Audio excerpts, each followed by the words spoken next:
Live here. So there's always that like one little piece of hair that you find sticking out. All right, day 3.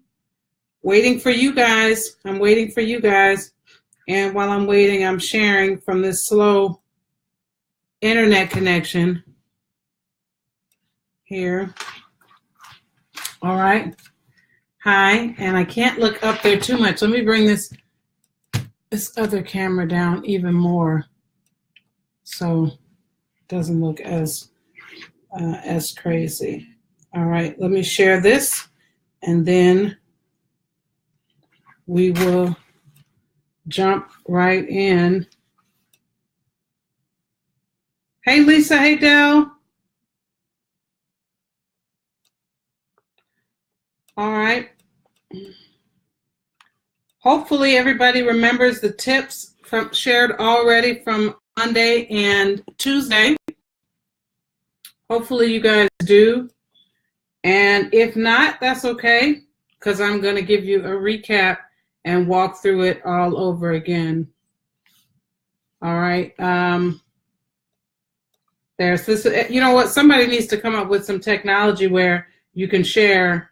Well, there is some, and I missed the boat on it, but for the most part, it's really challenging to be able to share and let multiple people know where you are. And if people don't catch you live, sometimes it's harder to get them later. All right, so I'm gonna jump right in with our notes. And on Monday, I shared with you guys a little bit from my own story.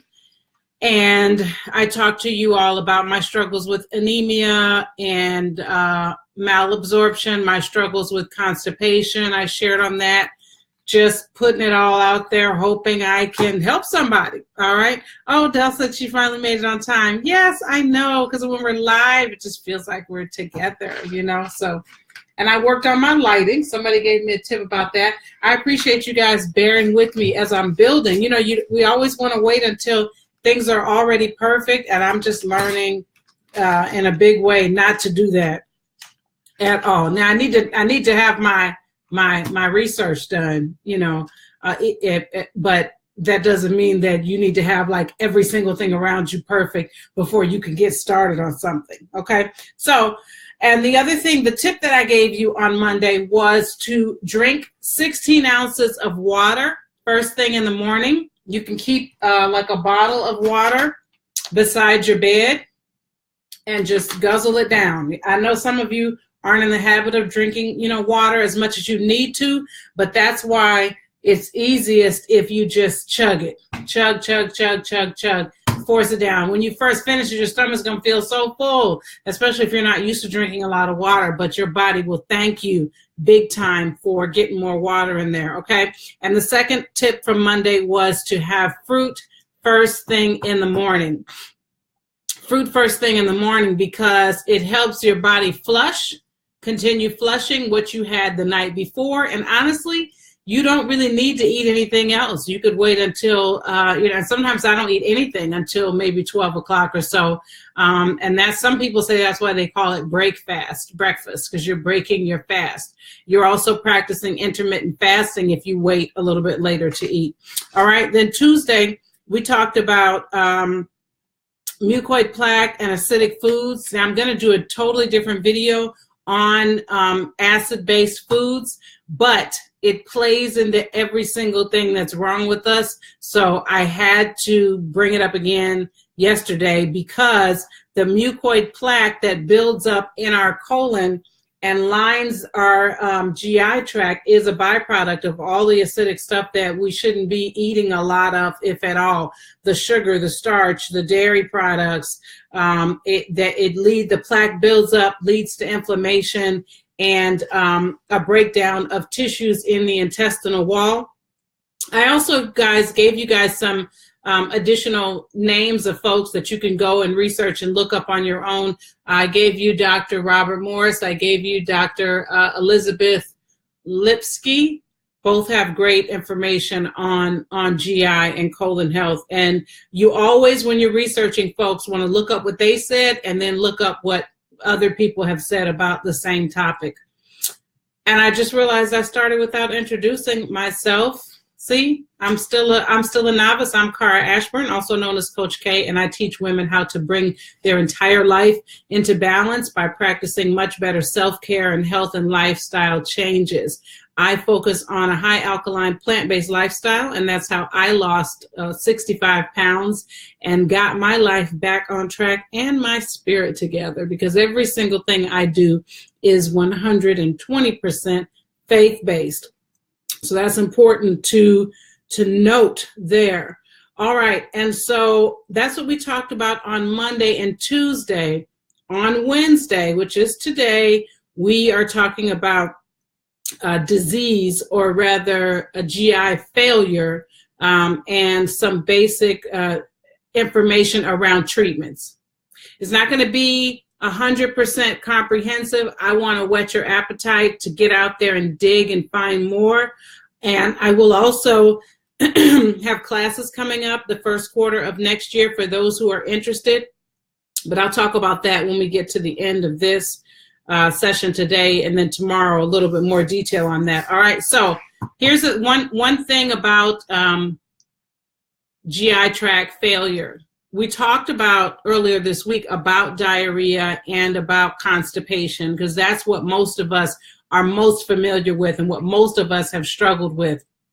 But what's important to note with that is that when those conditions are happening, it can actually create starvation in the body. I heard an analogy that I thought was so fascinating, and it said that today a 600-pound man died in the United States, and over in a third world country, a malnourished child died at the same moment, and both died of starvation.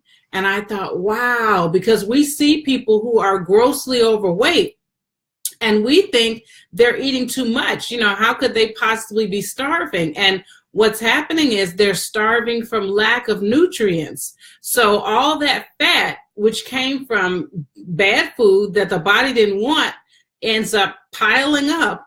And then no nutrients, if they are consumed, can even get through. And so the cells are starving, which leads to cell death. Very, very tragic. And I just really was fascinated by that. So with diarrhea, everything just comes straight out. You drank, you ate even the water that was in your food, it goes in and it comes straight out. That's why you end up dehydrated when you struggle with diarrhea. And then with constipation, nutrients are trapped and they can't be absorbed because you got that mucoid plaque buildup. All right, so I'm going to say mucoid plaque one more time. Yesterday, I gave an assignment for anybody who wanted to take it to Google mucoid plaque and look it up. I let you guys know, hey, Rochelle, I let you guys know that mucoid plaque is a bit controversial. Some people don't think it's real. If you went to your doctor and talked to them about plaque buildup on your colon, I really don't mean to bash doctors at all, but they're not going to say, oh yes, let's get that plaque off your colon. Like, it's not going to happen. If you told your doctor you didn't go to the bathroom in 2 days, they probably would give you a stool softener, some over-the-counter medication, and that can be dangerous for a number of reasons. But anything you're taking on a regular basis like that, which I'm going to say this again, your body can get addicted to it, meaning that then your body doesn't know how to poop without it, whatever it is. And that can happen with herbs too, because at the end of the day, diet still drives everything, okay? So let's talk about some side effects of GI failure. The malabsorption and starvation, I just mentioned that. Gastritis, enteritis, and colitis, inflammatory conditions due to an inflamed GI tract full of acidic foods. And then diverticulitis, I hope I pronounced that right, when pockets are formed in the inside from those impactions. I had a cousin who had that and said it was extremely, extremely painful. That's all diet, you guys. That's all diet related. Gas, excessive. I mean, I think, some gas is pretty normal, but when your gas smells super foul, y'all know it's something you ate. Don't we all know that? We know it's because we ate something that we shouldn't have eaten, and that's why we're blowing the room up, okay? Dairy does it big time. Y'all know that. I had an old coworker at my job who told me that she only eats pizza alone, ice cream, whatever. She never eats it out in public, yet she still has it. Okay, Marsha, you have what? I have that, but it doesn't bother me. And so a little gas, you know, may be normal, but excessive gas is definitely a sign that there's an issue on the inside. Parasites build up. They love to rest and start down and get all in your GI tract when you got inflammation going on there. Crohn's disease, you guys hear a lot of people have that. A lot of people are struggling with leaky gut. GI cancer, colon cancer, which is now the second most prevalent cancer. Toxicity just throughout the body, because your bowel is a foundation of good health. Oh, diverticulitis, Marsha, I thought that's what you meant. So it's going to be toxic throughout your body. That's why you're not pooping and you have a headache and you feel tired and lethargic. Your system is toxic because your sewer system is backed up. So the example that I gave the other day is, if you think about your kitchen garbage disposal system, when you put food in there, and then you come in later and you put more food in there, and then you come in later and you put more food in there, but it never got flushed out, ground up, flushed out, what happens? Your kitchen is going to start to stink. Dr. Morse gives that example often, and I just love it. It made so much sense to me on a mental level when he said that your sewer system is backed up and now the whole kitchen stinks. So obviously you're going to experience some toxicity throughout the body. So Rochelle said a recent small study found diet can bring significant change to Crohn's and ulcerative colitis in a major way, because it's just inflamed. Listen, y'all, the fix is so easy, but they know no one wants to do it. That's why they just offer the drugs, because they know that people would rather take a pill and still do what they want to do instead of making the dietary changes. And my goal really, like I've been saying this every day, is to just raise your awareness. I'm not going deep with you. I'm a layman. You guys know that. Listen, any of us who want to do the research can speak out and share with other people. You don't have to go.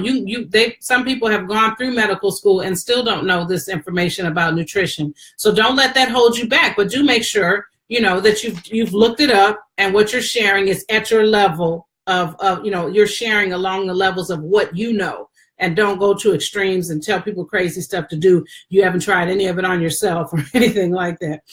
So also, you can start to experience lymphatic congestion. That's the reason why next year in the rebirth, we're starting with the GI, and lymphatic is not happening until 2 cleanses later, because you need to cleanse your GI tract first before you can do a proper lymphatic cleanse. If your colon is impacted, then it leads you to have a congested lymphatic system. The lymph system is something that also fascinates me in a major way that most of us don't know anything about.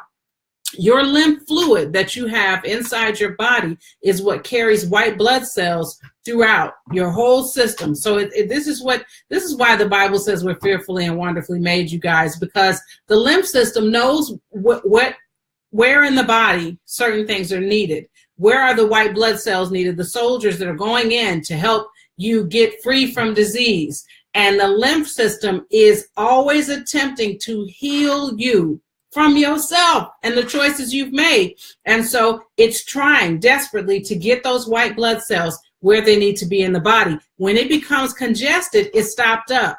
And now the cells can't get where the white blood cells can't get where they need to go.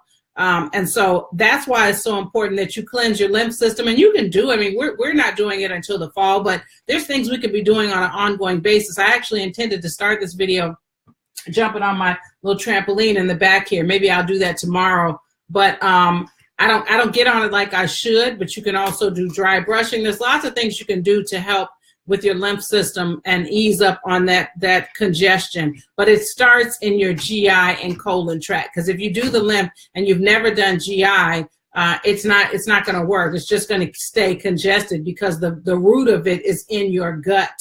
Okay. And then nausea upon eating. I mentioned that already. So if you eat and then you feel nauseous, that's a sign that you've got a little GI failure going on that needs to be corrected. Okay. Next, for the last half of today, 3 ways to cleanse the body. This is just a starter. This is just to kind of whet your appetite. There are other things you can do, but these are the ways that I felt most comfortable sharing based on my own experiences. And one of the methods I read about, to me, was a little questionable. Do your own research and do what you want to do. But the first way, and in no particular order, because it really does depend on what specifically is wrong with you and how long you've been impacted and how severe it is an herbal bowel formula. So you can take herbs on a daily basis, but it needs to be for a prescribed period of time. Like I mentioned already, some of these herbs can be addictive in the sense that your colon gets used to it, and now you can't poop effectively unless you drink that senna tea. Like, that's a big thing a lot of people drink. I don't recommend it. I'm not a fan of it personally, but some people are. I'm not knocking them at all. It's just not something I prefer. It gives you a lot of cramping and discomfort, and I think there are other ways to get the job done without it, and that's why I prefer to use my own blends, so I can put a little bit of this and a little bit of that, and I don't have to be tied to what somebody else mixed together. All right, so if you take these herbs on a regular basis for a prescribed period of time, or on a daily basis, for a prescribed period of time, it's going to break down that mucoid plaque. It's going to kill the parasites, remove inflammation, and strengthen your intestinal walls. So if you purchase, though, a colon cleansing product, some experts recommend that you avoid things containing cayenne pepper, aloes, or buckthorn, because they cause abdominal discomfort. We don't have to have abdominal discomfort to cleanse our colon. Yes, Rochelle said they shouldn't be particularly stimulating. There are calm ways to do it. Even if you do something which some people might consider to be a little more extreme, the sea salt flush, which I've used before when I just felt like I really needed to go and couldn't. It doesn't hurt, but you do need to stay near that toilet, though. You need to just take your mobile device and post up in there, because as soon as you get up and go do something else, you're running right back to the toilet. So if anybody wants information on the sea salt flush, I'm happy to share that with you. And you can also Google your own how to do that. It should definitely be first thing in the morning, though, on an empty stomach before you eat anything or anything like that. And then, like I said, you just need to park yourself near that toilet. You're going to think you just have to pass gas. You don't. You need to run to that toilet. All right. So that's enough on that. So with the herbal formulas that you use, I would recommend you do just 7 days on and then take maybe a week off or 10 days off. And then you could do another cycle if you really needed to, but you just want to be very careful. And also, too much of the harsh herbs can actually begin to irritate your GI tract. Okay. Rochelle said, I will recommend healing, anti-inflammatory, plaque removing, and mild parasitic. Yes. So Rochelle and I we're going to get together and do another live soon. We're going to get our technology together so we can go live on this and together, hopefully next week. Lisa said the hibiscus will make you go. So, it's interesting. I was talking to somebody today about this hibiscus or a sorrel, and we were talking about doing Christmas dinner together. And she was like, oh, I'll make some sorrel. And I said, okay. But we made it Thanksgiving. And it was really funny because it was just me and my daughters at home by this point. There's 4 bathrooms in my house. And praise God, from whom all blessings flow for that, okay? Because we all kept just, politely getting up and going to the bathroom, politely getting up and going to the bathroom. And no one was saying anything to anybody else until finally one of us said, at first it was a joke. It was like, bet, I'm making room for my next plate kind of thing. And then somebody finally said, is anybody else still pooping? And we all had the runs. It was terrible. And then after that, it just became a joke. And so my oldest daughter was like, it was that tea. She Googled it and said it was that tea because we drank so much of it. So I don't know if it was the tea or not, Maybe I never knew that with the hibiscus or sorrel leaves that you just should have just a glass, but we did. I mean, I had like 2 huge glasses. I don't typically drink anything but water. So, but I was surprised to even have that result with even that much. So, yeah, so be careful. Anything that you do, you don't want to do in excess for a fact. All right. So the second way that you can cleanse the body is with the use of colonics. Okay. I happen to love colonics. However, colonics primarily will focus on just the small bowel and may not necessarily always clean the small and large bowels. So the colonic by itself is not enough. You still need to, if you're really trying to get your colon together, you need to give it a 1, 2, 3 punch. All right. You need to do your colonic, your herbs, and your diet should be as raw. If you can go all raw, at least for 7 days, guys. I mean, you do yourself so much of a better service, and the longer the better, because it can take time, especially if you're very impacted. But I know it's really hard for people to give up cooked food. So if you've never done any kind of cleanse before, I would suggest you start with just 3 days raw and recognize that you're not really gonna be doing anything for your body in just 3 days, but you will be doing something for your mind, okay? When your mind realizes, wow, I made it 3 days, you have more confidence. And then the next time you approach it, you can go a little bit longer and do even better, okay? So, all right, so I'm gonna get to that large bowel. No, what I read today said small bowel. So, yeah, so you research things, and then you find out things that are different. So we have to compare notes on that, Rochelle. We have to compare notes on that for sure. And but you can well, let me say this one last thing on colonics, because you don't want to be too excessive with them. You need to get your body to a place where it's doing this naturally, and you don't need to mechanically intervene. But if you're going to do the colonics, it's best to do them in a cycle, and you would want to do maybe 3 to 5 max, and then take a break from it. Some people go once a quarter, which is maybe not a bad thing. You know, we have years of plaque buildup and that sort of thing. However, again, you want to make sure you're combining it with diet and herbs. Don't just randomly run in there.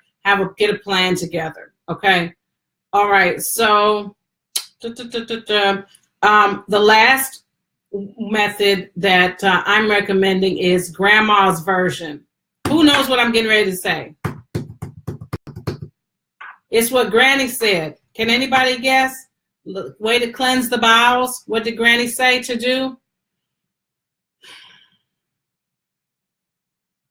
Okay, so I'm sure there's probably a delay, because somebody has to know what Granny suggested we do to clean those bowels out. Oh, she said castor oil. That's not it. Let me see who else. Anybody else? Nope, not cod liver, not castor.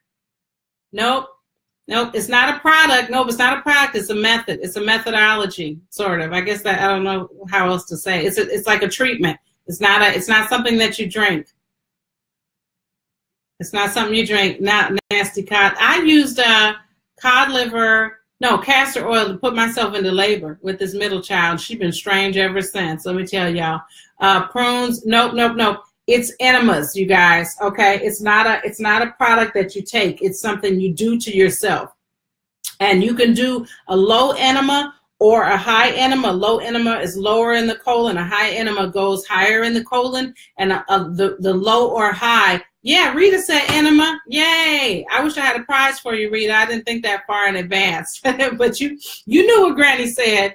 And nobody talks about enemas as much anymore. But back in the day, they were on it. Like, you would get an enema in a heartbeat. But these days, people I guess they're just walking around constipated, just not even pressed. They don't even know they're constipated. They just think they have a stomach ache. I don't know. Did you know, though, that you can put herbs in your enemas? You don't have to do just water. So if you think about it, just like you drink herbs in your tea, you can also put herbs in your enemas. You can use some of the same herbs that you might put in a colon formula, like cascara and marshmallow root, plantain leaf, comfrey root, burdock root. All of those items can go inside of your enema bag, and you can use that to do one at home. You can get complicated with it if you want to, guys. There's a special board that you can buy and position the board a certain kind of way and position yourself on the toilet. I haven't gotten the board yet.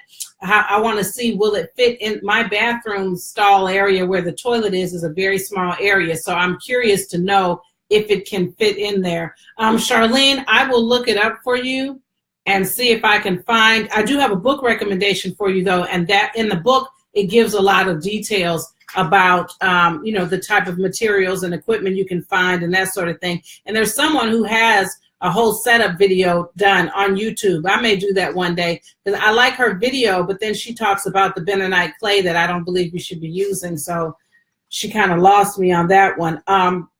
If you're super, super tired, you can even do an enema with green juice. Like, who knew that? Wheatgrass, chlorophyll. You can actually put that in an enema and shoot yourself up to heaven, honey, with some energy. I mean, who knew? So I'm really excited about this, guys. And I feel that, there's a reason to be obsessed with your bowels. That's the main thing that I want for you guys, is to get obsessed with your bowels. So, on the coffee enemas, that's one that's very, very common. Okay, so Rochelle is going to disagree with me on that. I'm very much on the fence about the coffee enemas because there is conflicting research. Coffee itself is highly acidic. And so I don't know that I want to try it as an enema. And what I've read says you should only use it if it's extreme. But I think it's specific to a treatment a protocol that she's developing. And so that may be why she's using it for that purpose. But I've just read that it's harsh and extreme, and it could only be used when the constipation is really bad and nothing else is working. Then you would try the coffee to really get in there and flush some things out. Yeah, Marsha, but I mean, sometimes things are severe enough where we have to intervene with something that we may not necessarily use on a daily basis. My preference and recommendation would be to do an herbal enema using the herbs and get you an enema bag online. You can order one and use that to kind of flush you out. And I would do an enema before I would do repeated colonics, okay? All right, here's your book recommendation, and then I'm going to tell you guys what we're going to talk about tomorrow. It is Dr. Jensen, and on IG you guys can't see me, but I can't type up there. Dr. Jensen, tissue cleansing through bowel management. Okay. So check that book out and see what you think. There's other resources. One of the interesting things about things that are health related is that information is always evolving. Some things are classic. Other things are always evolving, and you look up, you can find even more. So Teresa is recommending Dr. Max Gerson, I think it's Gerson, with the Gerson therapy. Right. Okay, Rochelle's clarifying on I think you're talking about the coffee enema. So yeah, Gerson therapy is a good thing to look up too. Again, as a reminder on what I said earlier this week, stop looking for this one miracle fix. You are your own guinea pig. Now, should you be doing stuff that's just outlandish and crazy? No, but you should be informed, and you should be trying and testing things in pieces to find out what works best for you and your body. My body is not the same as my husband's body. My husband, he eats acidic. He still eats meat and all this kind of stuff, but he has never had the bowel problems that I've had. Even when I was started eating cleaner, I still wasn't going to the bathroom as much as he was. So everybody is different. Foods work different for different people. Herbs work different for different people. Different methodologies or modalities of doing things are different for different people. So you got to be your own exploration artist and figure out what is going to work best for you and your body.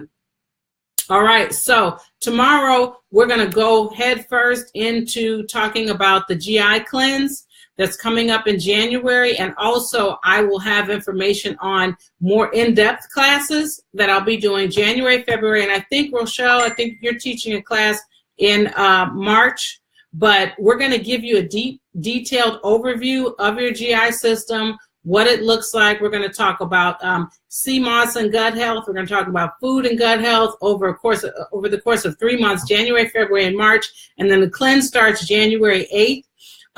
I'm giving you what you need here, okay? Eat raw foods. I gave you guys a list of herbs. This cleanse is for people who know doggone well they are not going to stick to it if they don't have support and accountability.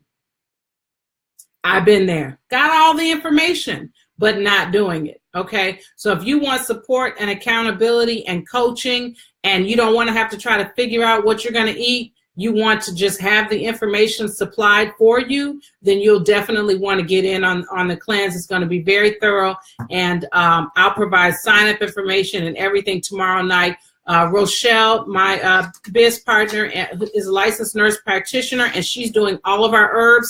We're actually cleansing all year long. We're starting with GI tract. So the herb deadline is going to be the 21st, and you'll have information on how you can go ahead and get that order placed as well, so that she knows how much to produce, because she's making this all to order.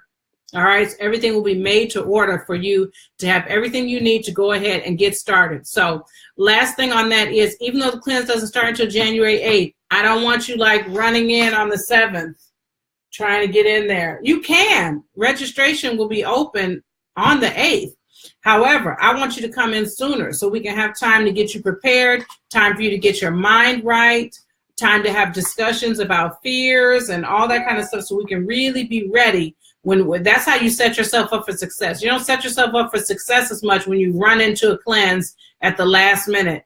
Doors just open, and now here you are running in. So if you stay tuned, again, if you paid attention and you have all your tips tomorrow, you will get 50% off on everything tomorrow. But that will expire on Friday, period.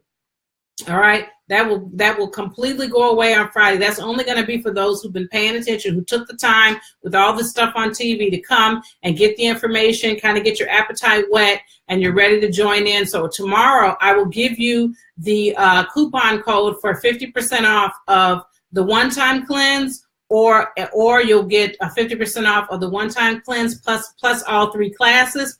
And crazily, 50% off of all 4 cleanses if you want to just go ahead and lock in the first quarter cleanse, the second quarter, the third quarter, and the fourth quarter, and get your whole body squeaky clean. I will give you a code for all of that, and you guys will be good to go, so we can go ahead and get started. Get the poop out. Get the poop out. Can we say that? If we can't get the poop out, we can't really heal everything else in our body, because those nutrients are not getting through. Keep that in mind, okay? So I'm glad you guys joined me. Your tips are, I want you to go and do some research on enemas, enema, colonic, etc. Tomorrow I'm going to ask you, what did you find out about enemas versus colonics? Don't worry about the herbal part. There's only so many herbs out there, but I need you to chime in tomorrow and tell me, what did you find out about enemas and colonics, okay? And have you ever had one? All right, I've had a colonic before. I loved it. Like I said, I felt great with it. It seemed strange at first. Yes, someone is, in case you're not familiar with it, they're sticking something like this up in your rectum, and they're filling it up with water until you feel like you're just going to bust, and then you actually do, and all the waste that can possibly come out goes into this machine, and usually you can look over and see all the waste going by. It is an eerie process, and if you have a good technician, they'll be like, oh, you had some chicken today for lunch, or yesterday, or whatever it was. So yes. Oh, one last other tip that I'm resharing. I shouldn't be doing this because it's not really fair if you didn't attend the past 2 nights, but the stool test I mentioned, y'all, that was so good. You want to see how long it's taking the food to move through your system from the time you eat it until it actually comes out the other end. Tells you how well your GI tract is working. And the ones that I gave you were beets. If you eat beets, how long does it take the beets to move through? Sesame seeds, because we usually don't chew those all up, so they will come out whole. And then the third one was charcoal, some activated charcoal. Drink in water, a couple spoonfuls of that should turn your stool black And that's how you can test and see. Then you can time it. 12 to 18 hours is fantastic. Anything longer than that, like 90 hours, like 3 days, and you're just now seeing it, you are backed up. I don't care if you're pooping every day. Things are not flowing as well because it should not take that long to go from here and out the other end, okay? So that was your stool test that I gave you, that you guys could do something real easy just to see how you're doing. And you got plenty of time between now and the end of the month to find those ingredients and do a stool test. And that way, when we start the GI cleanse on January 8th, you'll be able to, post and share, and we'll be able to talk about, okay, maybe you're on 7 days, you take a break, and then you're back on 7 days because you're more impacted and you have more waste that you need to move out. For other people, they may just do the 7 day. Their stool test came back great, so they do the 7 days, and then they don't end up needing to, continue a deeper course after that, okay? And also, if you're very impacted, even though the meal plan will include some cooked foods just because it's challenging for people to, go 100% raw, if you're very impacted, you may want to do even more raw recipes, and that may be something that we need to discuss also, okay? All right, so Nicole, I see your comment, and we will ask Rochelle to comment further with the book, or to answer your question and get what you have there. All right, tomorrow I'll be back right around the same time, between 8:30. Thank you guys for tuning in tonight. Remember to get your water ready to drink first thing in the morning. I want to hear some poop stories. All right? Bye, y'all. Have a good night.